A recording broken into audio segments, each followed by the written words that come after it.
Hello everybody, Calamity here.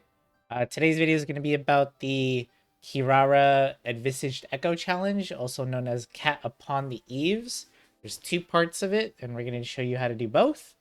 And for Kirara, on this particular challenge, you definitely want to build her as a Bloom DPS. What that means is you want to get as much energy, or excuse me, Elemental Mastery, and I guess some energy recharge is good too, but mainly just Elemental Mastery as much as possible. And I'll showcase her build at the end, but for now, let's just go ahead and get started. All right, so the first challenge is actually not that hard. It's just collect a bunch of energy particles. You can actually move when the camera is like showing you how to where to go, and then use the skill, climb up.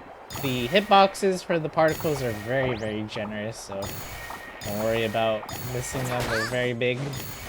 Keep on running, then we get a free fly up, fly over here.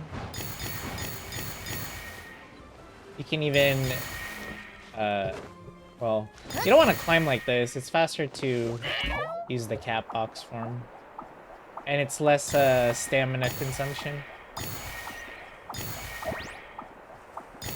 Keep collecting all the balls. Keep walking over here. It's pretty easy. Use the vent thingy to fly. Fly over to the gate. Grab both of these. Drop down. Cat box again.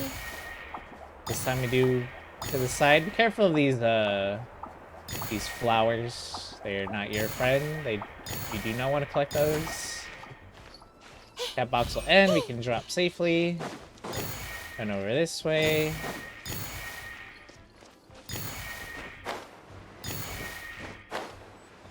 Fly over here.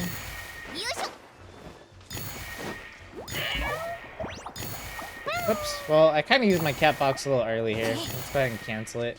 So the last part here is there's a bunch of particles all around this tree, so we're just gonna wait for the cooldown. I messed up a bit, but it's okay. Climb up. Then you're gonna want to move around the tree like so. Did I miss one somewhere? Oh, right here. There we go. Not bad. And that's the first phase. Going straight into the second phase. So you're just gonna fight 3 of the samurai enemies in water, and that's the important thing. Make sure they're standing in the water to constantly get hydro. And what you're gonna do is use Bloom with Kirara, and that's basically the game plan. That's why you want so much Elemental Mastery, because that's all Bloom cares about when it comes to calculating its damage. So we're gonna go ahead and start. Kill. If you can get them grouped up for the Bloom, that'd be even better. So we're just gonna keep doing that. In between cooldowns, we're just gonna go ahead and do some basic attacks, right? There's nothing much we can do. And then we're good to go again. Don't worry, if your Blooms aren't doing this much damage, I'll show you what I did. And it's pretty free to play friendly. And there you go. Pretty easy. We got our Echo for the Kirara. And last but not least, the build. Compared to my previous Envisaged Echo videos, this build's actually pretty free to play friendly. We're using an Iron Sting. This gives you a bunch of Elemental Mastery and a bit of Elemental damage increase. Another weapon you can use if you have it at Refinement 5 as well is the Sapwood Blade. This gives you a bunch of energy recharge and Elemental Mastery. It drops a little leaf. Make sure you pick it up for the increased EM, and that's also a really good option. Both of these are craftable and free to play, so definitely worth considering. If you have some 4-star weapons that you've pulled for, Sacrificial Sword is also good. Gives a bunch of energy recharge, and you can use her skill twice if you get the reset.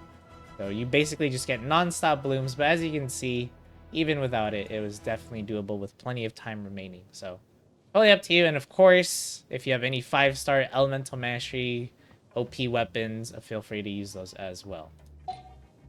But definitely not needed. Artifacts are pretty easy. All I did was go for Elemental Mastery on 2-piece effects, which happens to come from the Wanderer's Troop and the Flower of Paradise Lost.